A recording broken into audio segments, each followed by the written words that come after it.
నమస్కారం. QK news కు స్వాగతం. ముందుగా వార్తల్లోని ముఖ్యాంశాలు.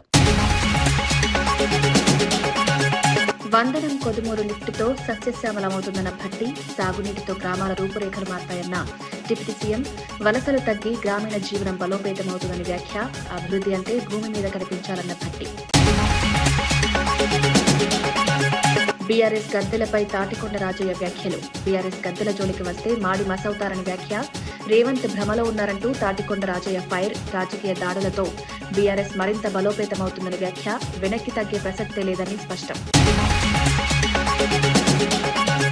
ఏపీలో నేరాలు పెరుగుతున్నా ప్రభుత్వానికి సిగ్గులేదా అంటూ మేరుగ నాగార్జున ఫైర్, శాంతి భద్రతలు క్షీణించాయంటూ వైసీపీ స్పష్టం, నేరస్తులకు రక్షణ ఇస్తోందన్న ప్రభుత్వంపై ఆరోపణ, ప్రజల భద్రతే ప్రభుత్వ బాధ్యత అని డిమాండ్. కేసీఆర్ పేరు లేకుండా రేవంత్ రాజకీయమే లేదన్న గాదరి, అభివృద్ధిని ప్రశ్నిస్తే కేసీఆర్ దూసనే జవాబన్న ఆరోపణ, పాలన చేతకాకి విమర్శల దారి పట్టారని వ్యాఖ్య, రేవంత్ పాలనలో ప్రజలకు నిరాశ మిగిలిందని విమర్శ. కొట్లాపూర్ లిఫ్టుతో 30 చెరువులకు నీరందిస్తున్నామన్న మంత్రి సీతక్క, రామప్ప నీటితో ములుగు రైతులకు సాగునీటి ఊరట, 7,500 ఎకరాలకు నీరు అందించే కొట్లాపూర్ లిఫ్ట్ పథకం అందిస్తామని హామీ, గిరిజన ప్రాంత సాగునీటికి 143 కోట్ల ప్రాజెక్టు ప్రకటించిన మంత్రి. రామప్ప చెరువు నుంచి నీటిని మళ్లించి పొట్లపూర్ లిఫ్ట్ ఇరిగేషన్ పథకం ద్వారా 30 చెరువులను నింపడంతో పాటు 7,500 ఎకరాలకు సాగునీరు అందించడమే ప్రజాప్రభుత్వ లక్ష్యమని మంత్రి ధనసరి అనసూయ తెలిపారు. ఈ పథకాన్ని 143 కోట్ల రూపాయల అంచనా వ్యయంతో అమలు చేయనున్నట్లు వెల్లడించారు. ఈ ప్రాజెక్టు పూర్తయితే ములుగు పరిసర ప్రాంతాల రైతులకు సాగునీటి సమస్య శాశ్వతంగా పరిష్కారం అవుతుందని చెప్పారు. వర్షాధార వ్యవసాయంపై ఆధారపడే రైతులకు ఇది వరంలా మారనుందని తెలిపారు. చెరువులు నిండితే భూగర్భ జలాలు పెరిగి తాగునీటి ఇబ్బందులు కూడా తగ్గుతాయని పేర్కొన్నారు. ప్రజాప్రభుత్వం వ్యవసాయాన్ని ప్రథమ ప్రాధాన్యంగా తీసుకుని పనిచేస్తోందని, గిరిజన ప్రాంతాల అభివృద్ధికి ప్రత్యేక దృష్టి సారించామని మంత్రి సీతక్క స్పష్టం చేశారు. ములుగు మండలంలో పొట్లాపురం లిఫ్టు దానికి దాదాపుగా 8,000 ఎకరాలు ఇప్పుడున్న ఆయకట్టు, ఇంకా కొంచెం చేసుకుంటే 15,000-20,000 ఎకరాలకు కూడా పారుతుంది. 143 కోట్ల రూపాయలతోటి ఈరోజు క్యాబినెట్లో మొట్టమొదటిసారి వరంగల్ జిల్లాలో తలాపునే గోదావరి ఉండి ఉమ్మడి వరంగల్ జిల్లాలో అప్పటి నుంచి చేసిన పోరాటం ఇన్నాళ్లకు కళ నెరవేరినందుకు నిజంగా రైతన్నల యొక్క చెమట చుక్కలను చూసిన వ్యక్తులుగా రోజు నీళ్ళు ఇక్కడి నుంచే పోతున్నాయి, ఇక్కడ వస్తలేవు. పక్కనే 100 కిలోమీటర్లు మాకు గోదావరి ప్రవహించేది, నీళ్లు రాలేదు. ఈరోజు సమ్మక్క సారలమ్మ సన్నిధిలో జరిగిన క్యాబినెట్లో 143 కోట్ల రూపాయలు ఇస్తూ మరి ఆమోదం తెలిపినందుకు ముఖ్యమంత్రి గారికి, సంబంధిత శాఖ మంత్రులు ఉత్తమ్ కుమార్ రెడ్డి అన్న గారికి, మా సహచర మంత్రులందరికీ కూడా ధన్యవాదాలు, శుభాకాంక్షలు తెలియజేస్తారు. కర్ణాటకలో డీజీపీ ర్యాంక్ అధికారి రామచంద్రరావుపై తీవ్ర ఆరోపణలు సంచలనం సృష్టిస్తున్నాయి. డీజీపీ కార్యాలయంలోనే అశ్లీల కార్యకలాపాలకు పాల్పడ్డారంటూ వీడియోలు వెలుగులోకి రావడంతో విషయం సీఎం సిద్ధరామయ్య దృష్టికి చేరింది. వెంటనే ఈ వ్యవహారంపై విచారణకు ఆదేశాలు జారీ చేశారు. వీడియోలు వైరల్ కావడంతో మీడియా ముందుకొచ్చిన రామచంద్రరావు ఇవన్నీ ఏఐ సాయంతో తయారు చేసిన నకిలీ వీడియోలని ఆరోపించారు. ఈ వ్యవహారం రాజకీయ పరిపాలనా వర్గాల్లో తీవ్ర చర్చకు దారితీసింది. అంతేకాదు, బంగారం స్మగ్లింగ్ కేసులో ఉన్న తాన్యారావు తండ్రి రామచంద్రరావు కావడం వివాదాన్ని మరింత పెంచింది. నిజానిజాలు తేలే వరకు వేచి చూడాలని కొందరు, ఉన్నతాధికారిపై ఇలాంటి ఆరోపణలు రావడమే బాధాకరమని మరికొందరు అభిప్రాయపడుతున్నారు.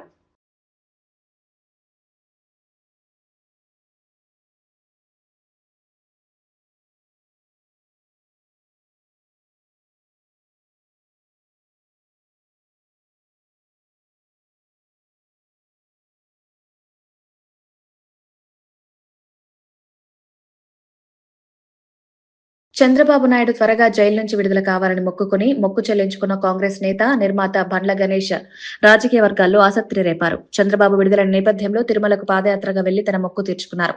ఈ యాత్రలో షాద్నగర్ కాంగ్రెస్ ఎమ్మెల్యే వీర్లపల్లి శంకర్ కూడా పాల్గొన్నారు. రాజకీయ భిన్నతత్వాలున్నప్పటికీ వ్యక్తిగత విశ్వాసాలే తనకు ఈ మొక్కును ప్రేరేపించాయని బండ్ల గణేష్ తెలిపారు. ఈ ఘటన రాజకీయంగా చర్చకు దారితీసింది. కాంగ్రెస్ నేతగా ఉండి టీడీపీ అధినేత కోసం మొక్కు చెల్లించడంపై వివిధ వర్గాల్లో భిన్న స్పందనలు వ్యక్తమవుతున్నాయి. అయితే భక్తి, నమ్మకాలు రాజకీయాలకు అతీతమని కొందరు అభిప్రాయపడుతున్నారు. ఈ ఘటన 2 రాష్ట్రాల రాజకీయాల్లో ఆసక్తికర చర్చకు కారణమైంది.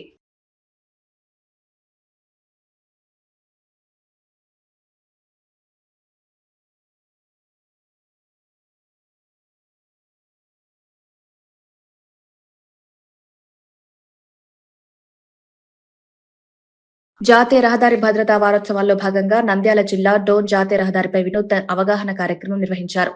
ఎంవీఐ క్రాంతికుమార్, పట్టణ సీఐ ఇంతియాజ్ బాషా యమడు చిత్రగుప్తుడి వేషధారణలో రోడ్డుపైకొచ్చి ప్రయాణికులను ఆకట్టుకున్నారు. వాహనాలు నడిపేటప్పుడు హెల్మెట్, సీట్ బెల్ట్ తప్పనిసరిగా ఉపయోగించాలని, ట్రాఫిక్ నిబంధనలు పాటించాలని సూచించారు. ఈ వినూత్న పద్ధతితో ప్రయాణికుల్లో మంచి స్పందన లభించింది. సాధారణ హెచ్చరికల కంటే ఇలాంటి అవగాహన కార్యక్రమాలు ప్రజలపై ఎక్కువ ప్రభావం చూపుతాయని అధికారులు తెలిపారు.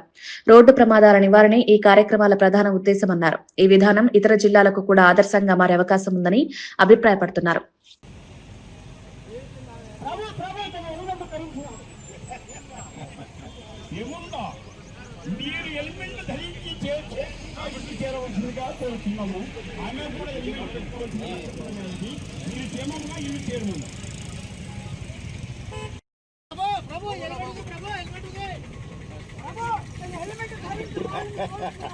ఇదే మాకు కావలసినది.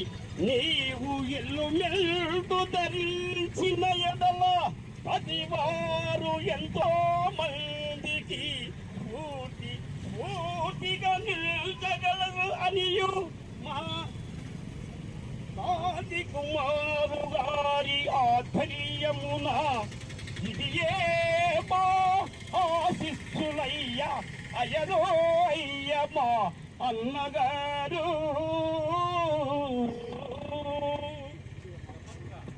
బాబు ఇది ఏ మా కానుక, మీరు క్షేమంగా ఇల్లు చేరవలసిందిగా కోరడమైనది.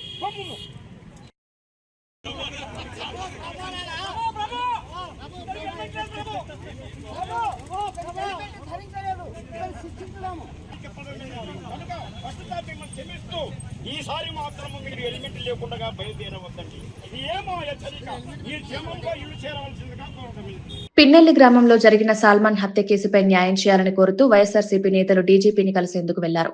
అయితే తమ సమస్యను వినేందుకు కూడా డీజీపీ ఆసక్తి చూపలేదని ఆరోపిస్తూ డీజీపీ కార్యాలయం ఎదుటే ధర్నా చేపట్టారు. ఈ హత్యలో టీడీపీ నేతల హస్తం ఉందని, అందుకే పోలీసులు కేసును పక్కదారి పట్టిస్తున్నారని వైఎస్ఆర్సీపీ ఆరోపిస్తోంది. బాధిత కుటుంబానికి న్యాయం చేయాలంటే ఈ కేసును నిష్పక్షపాతంగా విచారించాలని నేతలు డిమాండ్ చేశారు.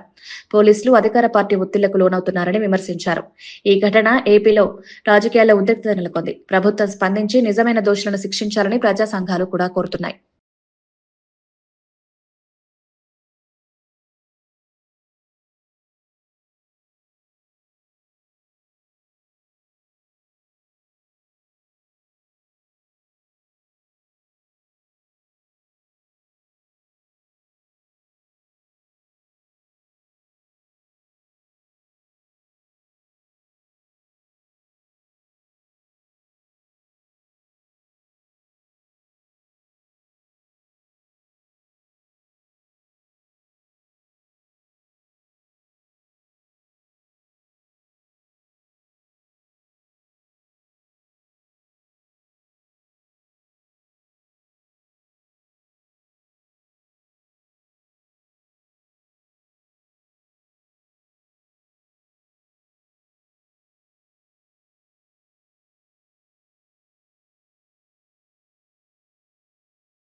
ఇచ్చిన ఎన్నికల హామీలు అమలు చేయకుండా తెలంగాణ ప్రజలకు ద్రోహం చేస్తూ రేవంత్ రెడ్డి ప్రభుత్వం రౌడీ రాజకీయాలకు పాల్పడుతోందని మాజీ ఎమ్మెల్యే దాస్యం వినయ్ భాస్కర్ తీవ్ర విమర్శలు చేశారు.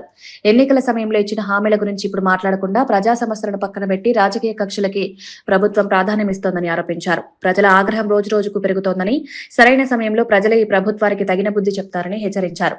అభివృద్ధి, సంక్షేమ పథకాలు మాటలకే పరిమితమయ్యాయని, భూమి స్థాయిలో అమలు కావడం లేదని, ప్రభుత్వ వైఫల్యాలే ప్రజల మధ్య అసంతృప్తికి కారణమవుతున్నాయని పేర్కొన్నారు. ప్రజాస్వామ్యంలో ప్రజల తీర్పే తుది తీర్పు అని గుర్తు చేశారు. ఈరోజు ద్రోహానికి కేర్ ఆఫ్ అడ్రస్ గా ఉన్నటువంటి రేవంత్ రెడ్డి పుట్టుకతోని టీఆర్ఎస్ పార్టీలో ఉండి టీడీపీకి పోయి టీడీపీ నుంచి కాంగ్రెస్ పోయినటువంటి రేవంత్ రెడ్డి ఈ రోజు తెలంగాణను సాధించినటువంటి పార్టీగా, తెలంగాణ రాష్ట్రాన్ని అన్ని రంగాలలో అన్ని హంగులతోని అభివృద్ధి చేసినటువంటి పార్టీని ఈరోజు పార్టీ జెండాలను కూల్చాలనటాన్ని బీఆర్ఎస్ పార్టీయే కాదు, గులాబీ సైనికులే కాదు, యావత్ తెలంగాణ ప్రజలందరూ కూడా తీవ్రంగా ఖండిస్తున్నారు. ఆ రోజు మేమందరం కూడా 60 ఏళ్ల తెలంగాణ ప్రజల కలను నిజం చేయాలని చెప్పి గులాబీ జెండాలు పట్టుకొని యావత్ తెలంగాణ జాతంతా కూడా ఏకం చేస్తూ కేసీఆర్ గారి నాయకత్వంలో మేము పోరాడుతుంటే ఆ రోజు మరి తెలంగాణ వీధుల్లో వీధి రౌడీలాగా తిరిగి తుపాకులతోని స్వైర విహార్జన చేసినటువంటి ఈయనే చెంచాగాళ్లను కూడా ఆ రోజు మైమరాళ్లతోని మైబాద్ లో తరిమి కొట్టినటువంటి పరిస్థితి మరొక్కసారి కాంగ్రెస్ నాయకులు గుర్తు చేసుకోవాలని చెప్తున్నాం. ఈ రోజు ఒక గులాబీ దిమ్మెను గనక మీరు ముట్టుకున్నట్టయితే మరొక్కసారి మైమగల్ల రాళ్లతోని కాంగ్రెస్ పుర్రెలు మరి సమాధానం చెప్తాయి. ఆ మైమగల్ల రాళ్లని కూడా ఈ సందర్భంగా తెలియజేస్తున్నాను.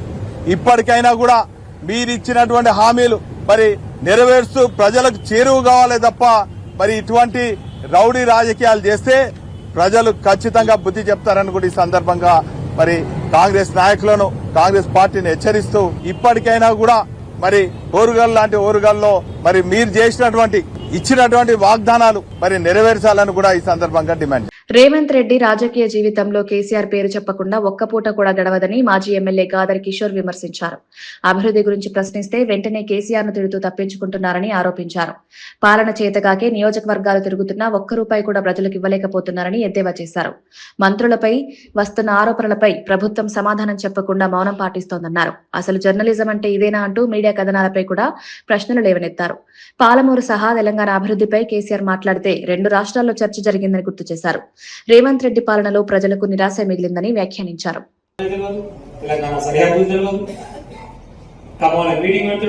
Congress party PCC Congress party ముఖ్యమంత్రి ఉంటాడు. తెలుగుదేశం పార్టీని కథం చేసిన కేసీఆర్ మనం కథం చేయాలి. ఏ మనిషి తెలుగుదేశం పార్టీలో ఉన్నావా, కాంగ్రెస్ పార్టీలో ఉన్నావా, ఈడున్నావా? పార్టీ ఇంత లక్కోగాడు మన దౌర్భాగ్యం ఏంటంటే మీరు మన ముఖ్యమంత్రి అయినా మన దౌర్భాగ్యం. మరి బుద్ధి చెప్పాలంటే ఏం చేయాలి? ఎన్నికలు మన అస్త్రాన్ని ఉపయోగించుకొని కారు మీద ఓటేపించుకున్నాం. తెలంగాణ రాష్ట్ర అభివృద్ధి సంక్షేమ కార్యక్రమాలకు సంబంధించి నువ్వు చేసిన ఏదంటే బయటికి శ్వేతపత్రం రిలీజ్ చేసి ఇగో నేను 2 సంవత్సరాలు చేసిన నిర్ణయాలు ఇది అభివృద్ధి చెప్పు. ప్రతిసారి బీఆర్ఎస్ పార్టీ అధినేతను పట్టుకుని 5 సంవత్సరాలు మాట్లాడతా అంటే రేవంత్ రెడ్డి మంచిది కాదు, తస్మాత్ జాగ్రత్త. ప్రజాక్షేత్రంలో ప్రజలే నీకు తగిన గుణపాఠం చెప్తారు. చెప్పులతో చీపులతో దెబ్బలు కొట్టే పరిస్థితి వస్తుంది. దయచేసి అలాంటి పరిస్థితి తెచ్చుకోకు అని చెప్పేసి నేను విజ్ఞప్తి చేస్తాను. నేను మనం మాట్లాడాను. తుడమగో రేవంత్ రెడ్డి ఖమ్మంలో మాట్లాడాడు. ఏది పడుతుంది మళ్ళా కేసీఆర్ నువ్వు ఏం అభివృద్ధి చేస్తూ చెప్పరా అంటే చెప్పడు. సంక్షేమ కార్యక్రమాలు చెప్పరా అంటే చెప్పడు. ఇన్నే కదా మున్సిపాలిటీకి వచ్చి మీటింగ్ పెట్టిపోయినావు కదా తిరుమలగిరిలో మన దాని లెక్క రూపాయి ఇచ్చినా రూపాయి, 1 రూపాయి స్థానిక నాయకుడు అడగడు, ఆయన ఇయ్యడు. రాష్ట్ర ముఖ్యమంత్రి నీ నియోజకవర్గానికి వస్తే నీ నియోజకవర్గంలో ఉన్నటువంటి సమస్యలను ముందర ప్రస్తావించి వరంగల్ జిల్లా వర్ధన్నపేటలో నిర్వహించిన ఇందిరా మహిళా శక్తి సంబరాల్లో కాంగ్రెస్ ఎమ్మెల్యే కేఆర్ నాగరాజుకు నిరసన ఎదురైంది. నియోజకవర్గంలో ఎలాంటి అభివృద్ధి పనులు జరగలేదని మహిళలు ఆయనను నిలదీశారు. చెరువుల్లో నీళ్లు లేవని, వ్యవసాయం కష్టాల్లో ఉందని ఆవేదన వ్యక్తం చేశారు. ఇందిరమ్మ ఇండ్ల పంపిణీలో అవకతవకలు జరుగుతున్నాయని ఆరోపించారు. ప్రభుత్వ కార్యక్రమానికి వచ్చిన ఎమ్మెల్యే ఎదుటే మహిళలు తమ సమస్యలను నేరుగా చెప్పడం రాజకీయంగా ప్రాధాన్యం సంతరించుకుంది. హామీలు ఇచ్చి అమలు చేయకపోవడమే ఈ అసంతృప్తికి కారణమని మహిళలు స్పష్టం చేశారు. స్థానిక అభివృద్ధిపై వెంటనే చర్యలు తీసుకోవాలని డిమాండ్ చేశారు.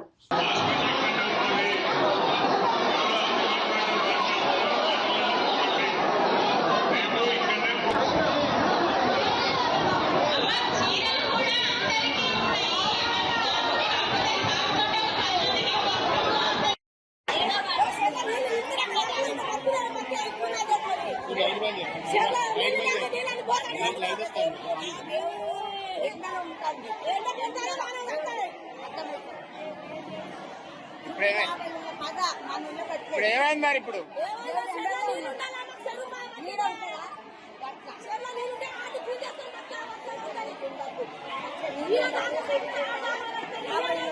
మొన్న నింపినా అంటాడు కదా.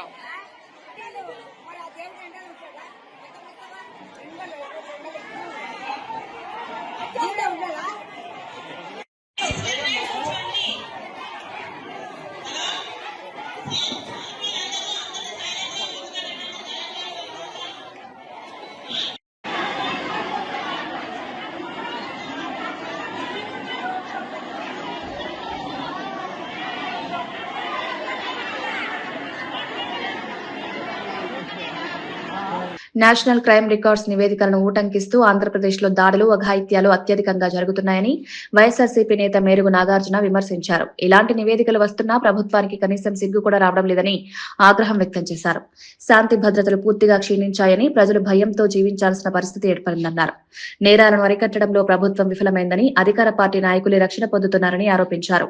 పోలీస్ వ్యవస్థను రాజకీయ ప్రయోజనాల కోసం వాడుతున్నారని విమర్శించారు. ప్రజల భద్రతే ప్రభుత్వ ప్రధాన బాధ్యత అని గుర్తు చేస్తూ తక్షణమే కఠిన చర్యలు తీసుకోవాలని డిమాండ్ చేశారు.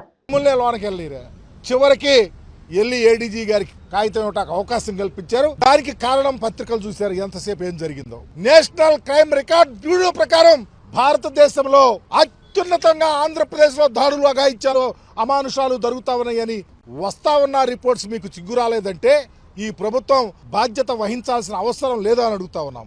అందుకనే ఈరోజు మా డిమాండ్ ఒకటే, ఈ రాష్ట్రంలో బాబాసాహెబ్ అంబేద్కర్ గారు రచించిన రాజ్యాంగం అపమాస్యం అవ్వద్దు, రాజ్యాంగ వ్యవస్థ కొలదొయ్యొద్దు, మీ రెడ్ బుక్ రాజ్యాంగాన్ని నడపద్దు, చట్ట ప్రకారం అకౌంటబిలిటీతో పనిచేయమని ప్రభుత్వాన్ని డిమాండ్ చేస్తా ఉన్నాం.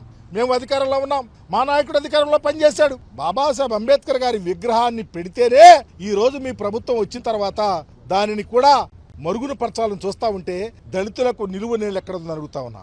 అందుకనే ఈరోజు మందా సాల్మన్ హత్య ప్రభుత్వ హత్యే. తప్పకుండా ఆ కుటుంబాన్ని ఆదుకోవాలా, ₹1 కోటి ఎక్స్‌గ్రేషియా ఇవ్వాలా, 5 ఎకరాలు భూమి ఇవ్వాలా, చట్ట ప్రకారమైన చర్యలు బాధ్యుల మీద చర్య తీసుకోవాలా, సిబిఐ ఎంక్వైరీ చేయాలని చెప్పేసి డిమాండ్ చేస్తా ఉన్నా. బీఆర్ఎస్ జెండా గద్దలకు, మేడారం గద్దలకు ఉన్నంత శక్తి ఉందని మాజీ ఎమ్మెల్యే తాటికొండ రాజయ్య సంచలన వ్యాఖ్యలు చేశారు. బీఆర్ఎస్ గద్దల జోలికి వస్తే మాడి మసవుతారని హెచ్చరించారు. రేవంత్ రెడ్డి బీఆర్ఎస్ ను సమాధి చేస్తారనుకోవడం భ్రమ మాత్రమేనని, ఆయన మంత్రులే చివర ఆయనకు సమాధి కట్టే పరిస్థితి వస్తుందని వ్యాఖ్యానించారు. ప్రభుత్వం చేస్తున్న రాజకీయ దాడులు బీఆర్ఎస్ ను మరింత బలోపేతం చేస్తున్నాయన్నారు. ప్రజల్లో బీఆర్ఎస్ పై నమ్మకం పెరుగుతోందని, ప్రభుత్వ వైఫల్యాలు దీనికి కారణమన్నారు. రాజకీయ పోరాటంలో వెనక్కి తగ్గే ప్రసక్తే లేదని స్పష్టం చేశారు. మళ్ళీ చంద్రబాబు నాయుడు సంకలం చూడటానికి నువ్వు రంగం సిద్ధం చేసుకుంటావని కూడా చెప్పడం జరుగుతుంది. తస్మాత్ జాగ్రత్త రేవంత్ రెడ్డి. ఒక్కసారి మరి పల్లెత్తు మాట బీఆర్ఎస్ పార్టీ అంటే మొత్తం బీఆర్ఎస్ పార్టీ అందరు కలిసి ఒక్కసారి ఫూ అని ఉంచా ఎక్కడికో కొట్టుకో పరిస్థితి ఉంటుంది. అది ఒకటేమో ఆ మాట అన్నాడు. రెండో మాట ఏమన్నాడంటే ఒక రాజ్యాంగబద్ధమైన పోస్టులో ఉండి, రాజ్యాంగ పరిధిలో ఉండి, ఆయనను రాజ్యాంగాన్ని పరిరక్షించే ముఖ్యమంత్రిగా ఉండి నిన్న సంఘ విద్రోహులు మాట్లాడినట్టు బీఆర్ఎస్ పార్టీ గద్దలు కూల్చండి అని చెప్పేసి మాట్లాడారు. బీఆర్ఎస్ గద్దలంటే అవి సమ్మక్క సారళమ్మ గద్దలతో సమానం. వాటి ముట్టుకుంటే, ఆ గద్దలను ముట్టుకుంటే భస్మం అయిపోతారని చెప్పేసి కూడా హెచ్చరిస్తా ఉన్నారు. ఎవరైనా రేవంత్ రెడ్డి కానీ, కడియం శ్రేణి కానీ, లేదా కాంగ్రెస్ తొత్తులు ఎవరైనా కనుక బీఆర్ఎస్ పార్టీ గద్దెల దగ్గరికి వస్తే మాడి మష అయిపోతారని చెప్పేసి, అది సమ్మక్క గద్దెలకు ఎంత పవర్ ఉందో 60 లక్షల సభ్యత్వంతో తయారైన గద్దెలవి.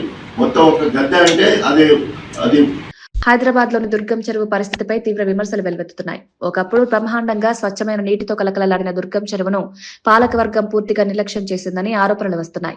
హైడ్రా పేరుతో చేస్తున్న పబ్లిసిటీ స్టంట్లు తప్ప చెరువు సంరక్షణలో ఎలాంటి గట్టి చర్యలు కనిపించడం లేదని స్థానికులు మండిపడుతున్నారు. 2 సంవత్సరాల క్రితం ఉన్న చెరువు అందాన్ని ఇప్పుడు పూర్తిగా నాశనం చేశారని విమర్శిస్తున్నారు. మురుగునీరు ఆక్రమణలతో చెరువు దుర్వాసన వెదజల్లుతోందని, పర్యావరణానికి తీవ్ర హాని జరుగుతోందని ఆవేదన వ్యక్తం చేస్తున్నారు. అభివృద్ధి పేరుతో ప్రకటనలు మాత్రమే చేస్తూ భూమి స్థాయిలో పనులు చేయకపోవడమే ఈ దుస్థితికి కారణమని ప్రజలు అంటున్నారు. వెంటనే పునరుద్ధరణ చర్యలు చేపట్టాలని డిమాండ్ చేస్తున్నారు.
వందనం కొదుమూరు లిఫ్ట్ ఇరిగేషన్ పథకం ద్వారా ఈ ప్రాంతంలో సాగునీరు పారిస్తూ ఆనాడిచ్చిన మాటను నిలబెట్టుకుంటున్నామని డిప్యూటీ సీఎం భట్టి విక్రమార్క తెలిపారు. గతంలో కొట్లాటలు, రాజకీయ ఘర్షణలతో అట్టుడిగిన ప్రాంతంలో ఇప్పుడు పచ్చని పంట పొలాలు కనిపిస్తున్నాయన్నారు. ప్రతి ఎకరానికి సాగునీరు అందించడం ద్వారా రైతులకు భరోసా కల్పించామని, వ్యవసాయం లాభసాటిగా మారుతోందన్నారు. కేవలం నీటి సరఫరా మాత్రమే కాకుండా ఈ ప్రాంతంలోని కుటుంబాలు ఆర్థికంగా నిలదొక్కునేలా, పిల్లలు ఉన్నత విద్యలు చదివేలా అవసరమైన మౌలిక వసతులు కూడా కల్పిస్తున్నామని పేర్కొన్నారు. ఈ పథకం వల్ల గ్రామాల రూపురేఖలు మారుతున్నాయని, వలసలు తగ్గి గ్రామీణ జీవనం బలోపేతమవుతోందన్నారు. అభివృద్ధి అంటే మాటలు కాదు, భూమి మీద కనిపించే మార్పులేనని భట్టి స్పష్టం చేశారు. చింతకాని మండలంలో చుట్టూ నాగార్జున సాగర్ నీళ్లు ప్రవహిస్తున్నప్పటికీ ఈ కొదుమూరు వందల గ్రామాలకు సంబంధించి నీళ్లు రాకపోవటం వల్ల ఈ ప్రాంత రైతాంగం చాలా ఇబ్బందులు పడుతున్న సంగతిని నేను ఇక్కడ శాసనసభ్యుడిగా పోటీ చేయడానికి వచ్చినప్పుడు నా దృష్టికి తీసుకొచ్చాను. నేను వాళ్ళందరికీ మాట ఇచ్చాను. ఆ రోజు ఈ గ్రామానికి 2009లో నేను ప్రచారం చేయడానికి వస్తే కొదుమూరు కానీ వందనం కానీ ఇక్కడ ప్రచార కార్యక్రమాలకి అవకాశం లేదు, మీరు సమయం వృధా చేసుకోవద్దని చెప్పారు. నేను ఆలోచన చేశాను, సమయం వృధా చేసుకోవద్దు అని అంటే వాళ్ళకు కూడా ఏదో కారణం ఉండి ఉంటుంది. ఆ కారణం ఏంటో తెలుసుకొని దాన్ని మనం పరిష్కారం చేపించినప్పుడు వాళ్లే ఎదురొచ్చి స్వాగతం పలుకుతారు. ఆ పరిష్కార మార్గం ఏంటో మనం చూడాలని చెప్పి ఆలోచన చేశాను తప్ప గ్రామం మీద వేరే దురుద్దేశంతో దూరంగా వెళ్ళలేదు. ఎవరున్నా లేకపోయినా గ్రామంకి వెళతాను, సమస్య తెలుసుకుంటాను. నాకు వాళ్ళు ఓట్లు వేసినా వేయకపోయినా వాళ్ళ సమస్య పరిష్కారం చేయటం నా బాధ్యత అని చెప్పి నేను ఆ గ్రామానికి వచ్చాను. వచ్చి ఈడ గ్రామస్తులతో మాట్లాడదామంటే గ్రామస్తులందరూ తలుపులు వేసుకున్నారు. చెట్టు కింద నేను ఒక్కడే నిలబడి ఆ రోజు వారికి ఉపన్యాసం చెప్పాను. సరే, మీరందరూ బయటికి రాకపోయినా ఇళ్లలో ఉండి నా మాటలు వింటూ ఉంటారు, నేను చెప్పేది మీకు రేవంత్ రెడ్డి రాజకీయ ప్రవర్తనపై బీఆర్ఎస్ నాయకుడు గట్టు రామచంద్రారావు తీవ్ర స్థాయిలో విమర్శలు చేశారు. ఢిల్లీలో రాహుల్ గాంధీతో రాజకీయ బంధం, గల్లీలో చంద్రబాబుతో సన్నిహితం అంటూ తీవ్ర వ్యాఖ్యలు చేశారు. ఇలాంటి చిల్లర రాజకీయాలకు ఊసరవెల్లులు కూడా సిగ్గుపడతాయని విమర్శించారు. రేవంత్ రెడ్డి అసలు ముఖ్యమంత్రివా లేక రౌడీవా అని ప్రశ్నించారు. ప్రజా సమస్యలను పక్కన పెట్టి వ్యక్తిగత రాజకీయ లాభాలకే ప్రాధాన్యమిస్తున్నారని ఆరోపించారు. రాష్ట్ర పాలనలో స్థిరత్వం లేకుండా రోజుకో వైఖరితో ప్రజలను అయోమయంలోకి నెడుతున్నారన్నారు. ఈ తరహా రాజకీయాలు తెలంగాణకు హానికరమని ప్రజలు అన్ని గమనిస్తున్నారని హెచ్చరించారు. రానున్న రోజుల్లో ప్రజలే తగిన సమాధానం చెప్తారని బీఆర్ఎస్ నేతలు స్పష్టం చేస్తున్నారు. ఎవరిని బదనాం చేస్తావు నువ్వు? నిజంగా నీకు చంద్రబాబు నాయుడు మీద ప్రేమ ఉంటే, టీడీపీ మీద ప్రేమ ఉంటే, కాంగ్రెస్ పార్టీకి రాజీనామా చేసి అదే తెలుగుదేశం పార్టీలో మళ్ళీ తిరిగి జాయిన్ గా చేయి, పోరాటం చేయి, రా అధికారంలో రా, నిన్ను ఎవడొద్దంటున్నాడు? ఎందుకు చేస్తావు? ఢిల్లీలోనేమో రాహుల్ గాంధీతో తాళి కట్టించుకుంటావు, గల్లీలోనేమో చంద్రబాబు నాయుడుతో సంసారం చేస్తావు. ఇది ఎక్కడ రాజకీయమైంది? ఇది ఏం రాజకీయం అసలు? ఇలాంటి రాజకీయాలు ఊసర వెల్లులు కూడా సిగ్గుతో తలంచుకుంటే నీకెళ్ళి చూస్తే ఏమన్నా ఎందుకు ఇదని వాడిని విలేకరు ప్రశ్నిస్తే ఎమ్మట విరుచుగా పడతాడు. ఆయన మాట్లాడతాడు సోషల్ మీడియా అట, మాయలేడి అట. అరే, కష్టపడి తెచ్చుకున్న రాముడు తెచ్చుకున్న సీతని, విల్లు విరిచి పెళ్ళాడిన సీతని, అట్లాగే తెలంగాణ తెచ్చుకున్న తెలంగాణని రావణుడు ఎత్తకపోయింది నువ్వు కదా. నువ్వు రావణ బ్రహ్మని మించిన రాక్షసుడివి కదా. నువ్వు కేసీఆర్ని పట్టుకుని రాక్షసుడు అంటావేమే? అలాంటి రాక్షసుడు పరిపాలిస్తున్న రాజ్యం ఇది. దిమ్మలు కూల్చండి తెలంగాణ టీఆర్ఎస్ బీఆర్ఎస్ అంటాడా? దిమ్మ తిరుగుద్ది, జాగ్రత్త. అత్యాచార ఘటనల నేపథ్యంలో నటి రేణుదేశాయ్ చేసిన వ్యాఖ్యలు చర్చనీయాంశంగా మారాయి. ఎవడో ఒకడు అత్యాచారానికి పాల్పడ్డాడని అందరి మగవాళ్లను శిక్షించలేమని ఆమె వ్యాఖ్యానించారు. నేరం చేసిన వ్యక్తికి శిక్ష పడాలని, లింగం ఆధారంగా సమాజాన్ని తప్పుబట్టడం సరికాదని స్పష్టం చేశారు. భావోద్వేగాలకు లోనే సమాజంలో విభేదాలు సృష్టించే వ్యాఖ్యలు చేయడం ప్రమాదకరమని ఆమె అభిప్రాయపడ్డారు. మహిళల భద్రత అత్యంత ముఖ్యమని అంగీకరిస్తూనే న్యాయం అనేది చట్టబద్ధంగా బాధ్యతతో జరగాలని చెప్పారు. ప్రతి ఘటనను సమతూకంతో చూడాలని, సామూహిక ద్వేషాన్ని ప్రోత్సహించకూడదన్నారు. ఆమె వ్యాఖ్యలు కొందరి మద్దతు పొందగా మరికొందరి విమర్శలకు కూడా దారితీశాయి. అయితే ఈ అంశంపై లోతైన చర్చ అవసరమని పలువురు అభిప్రాయపడుతున్నారు. మన పక్కన వాళ్ళు ఒక అబ్బాయిని రేప్ చేశారు, చిన్న పిల్లల్ని రేప్ చేశారు. అప్పుడు ఎందుకు మీ లా తీసుకోరు మీ చేతిలో? అప్పుడు ఎందుకు వెళ్ళి ఆ మగాల్ని మీరు చంపరు? చెప్పండి అందరు కలిసి. నాకు ఆన్సర్ కావాలి ఈ రోజు. You are talking about human lifes. I'm not talking about dogs over here. నేను కుక్కల గురించే మాట్లాడట్లేదు, నేను కుక్కల గురించే రాలేదు, నేను మనుషుల గురించే వచ్చాను. నాకు కుక్క గురించే ఈ ప్రెస్ కాన్ఫరెన్స్, నాకు ఈ కుక్కలు ప్రాణుల గురించే, జంతువుల గురించే లేదు. ఈ ప్రెస్ కాన్ఫరెన్స్ నాకు మనుషుల గురించే ఉంది. ఒక కుక్క ఒక చిన్న బిడ్డని చేసిన తర్వాత చిన్న బిడ్డ చచ్చిపోతే మీరు 100 మంది వచ్చి ఆ కుక్కని కొట్టి చంపుతున్నారు. సో అదే ఒక రేపిస్ట్ ఒక చిన్న బిడ్డని దారుణంగా రేప్ చేసి ఆ చిన్న బిడ్డని చంపేస్తే అప్పుడు ఏమవుతుంది మీ మగతనం? అప్పుడు ఎందుకు ఆ రేపిస్ట్ మీరు చంపట్లేదు? అప్పుడు ఏమవుతుంది? అప్పుడు ఆ చిన్న బిడ్డ, ఆ రేప్ చేసిన చిన్న బిడ్డ ప్రాణం కాదా? జస్ట్ కుక్క కరిచిన చిన్న బిడ్డ ప్రాణమా? అప్పుడు మీ మగతనం ఏమైంది? వార్తలు ముగించే ముందు ముఖ్యాంశాలు మరోసారి. వందనం కొదుమూరు లిఫ్టుతో సస్యశ్యామలమవుతుందన్న భట్టి, సాగునీటితో గ్రామాల రూపురేఖలు మారతాయన్న డిప్యూటీ సీఎం, వలసలు తగ్గి గ్రామీణ జీవనం బలోపేతమవుతుందని వ్యాఖ్య, అభివృద్ధి అంటే భూమి మీద కనిపించాలన్న భట్టి. బీఆర్ఎస్ గద్దెలపై తాటికొండ రాజయ్య వ్యాఖ్యలు, బీఆర్ఎస్ గద్దెల జోలికి వస్తే మాడి మసవుతారని వ్యాఖ్య, రేవంత్ భ్రమలో ఉన్నారంటూ తాటికొండ రాజయ్య ఫైర్, రాజకీయ దాడులతో బీఆర్ఎస్ మరింత బలోపేతమవుతుందని వ్యాఖ్య, వెనక్కి తగ్గే ప్రసక్తే లేదని స్పష్టం. ఏపీలో నేరాలు పెరుగుతున్నా ప్రభుత్వానికి సిగ్గులేదా అంటూ మేరుగ నాగార్జున ఫైర్, శాంతి భద్రతలు క్షీణించాయంటూ వైసీపీ స్పష్టం, నేరస్తులకు రక్షణ ఇస్తోందన్న ప్రభుత్వంపై ఆరోపణ, ప్రజల భద్రతే ప్రభుత్వ బాధ్యత అని డిమాండ్. కేసీఆర్ పేరు లేకుండా రేవంత్ రాజకీయమే లేదన్న గాదరి, అభివృద్ధిని ప్రశ్నిస్తే కేసీఆర్ దూసనే జవాబన్న ఆరోపణ, పాలన చేతకాకి విమర్శల దారి పట్టారని వ్యాఖ్య, రేవంత్ పాలనలో ప్రజలకు నిరాశ మిగిలిందని విమర్శ. పొట్లపూర్ లిఫ్టుతో 30 చెరువులకు నీరందిస్తున్నామన్న మంత్రి సీతక్క, రామప్ప నీటితో ములుగు రైతులకు సాగునీటి ఊరట, 7,500 ఎకరాలకు నీరు అందించే పొట్లపూర్ లిఫ్ట్ పథకం అందిస్తామని హామీ, గిరిజన ప్రాంత సాగునీటికి 143 కోట్ల ప్రాజెక్టు ప్రకటించిన మంత్రి. ఇవి ఈనాటి వార్తా విశేషాలు. మరో బులెటిన్లో మళ్ళీ కలుద్దాం. నమస్కారం.